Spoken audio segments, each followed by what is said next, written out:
This is a very small piece that I have selected today to narrate. It's a very short story, maybe just a one pager, but I'm very glad that I picked this and it happened coincidentally. Just fits in perfectly to what all we have been discussing. So, so I've named the story The Four Seasons of Life. The monitor machine beeped dolefully beside me. Distant voices reached my ears like soft murmurs in a hushed room. A sharp tingle in my left wrist made me aware of my surroundings. I opened my eyes to a room with brightly coated white walls and green interiors. I shifted my gaze and saw him sitting on the sofa to my right. Immediately, he was at my side. He sat on a stool placed by the bed for the visitors and took my right hand in his. His palms felt cold against my warm hand. I shuddered momentarily. However, I said nothing. He bowed his head, touched my hand with his nose, and with great pain took in the scent of my presence. A tear trickled down his fair, slim face. Sorry, a feeble whisper escaped his lips. Slowly, he raised his head and looked into my eyes. His eyes were puffy from the sleepless nights he must have spent weeping beside my bed while I slept in oblivion under the influence of the sedatives. He was the closest to me, and in whom I confided everything. He knew everything, and he knew my pain. I, however, felt nothing. I ran my tongue over my parched lips and closed my eyes. Devoid of all emotions, I lay in the hospital bed, unmindful of my body, which had been robbed of its soul like an empty shell that lies forlorn on the sandy banks of a river after having lost its pearl. The word sorry rang in my ears. It brought myriad memories to my mind, but my heart remained unfazed. Nothing mattered anymore.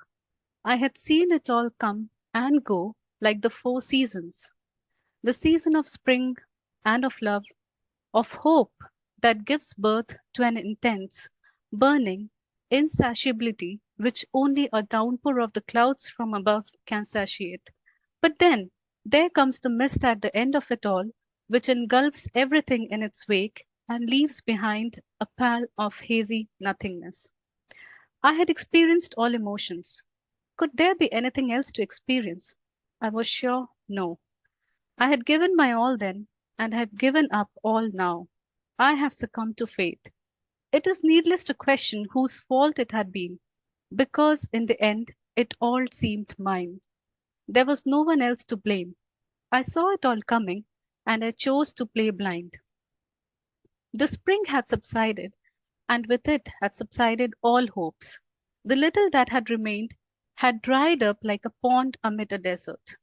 The rains only lashed and whipped at what lay exposed of a rugged surface on which no life would ever take birth, even if the seasons mellowed down and followed their wonted course. Whatever remained of me had shrunk away from the world and had become an entity, independent and unconnected of everything on the outside. I saw nothing, I heard no one. I was alive, but buried under the debris of my past. I now surmise the state of mind of all those women, or for that matter, all those men who are robbed of their emotions as they are left wondering until eternity on what went wrong on their part and what more and what better could they have done in saving a relationship which only just had one heart left in it and which was sadly only theirs. The other person was never into it at all, as the truth stands. It was all made up of false promises and fake pretenses.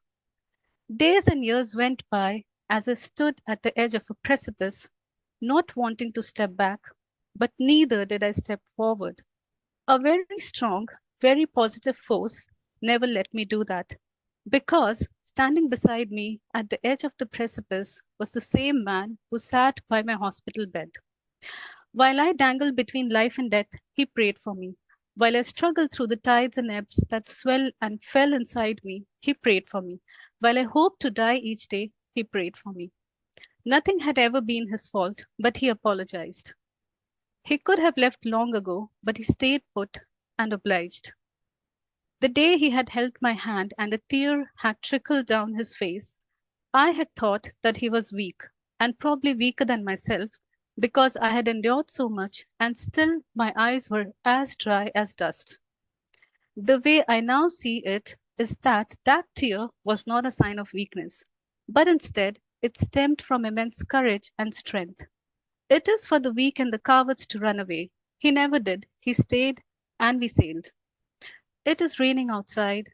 How absorbed and hopeful he looks, sitting by the window and watching a bird call its lover, weary of worrying for its lover's safety out in the bad weather. Here comes its lover, and united, they sing together. I walk up to him and place my left hand on his shoulder. He looks at me, and then at the wrist, which still bears the mark the blade had made in slitting through my nerves. I sit beside him and confide softly, I love you. He looks me into my eyes, and a tear trickles down his fair, slim face. I love you too, he said. Thank you. Wow. Welcome back, Anu. Amazing. Thanks.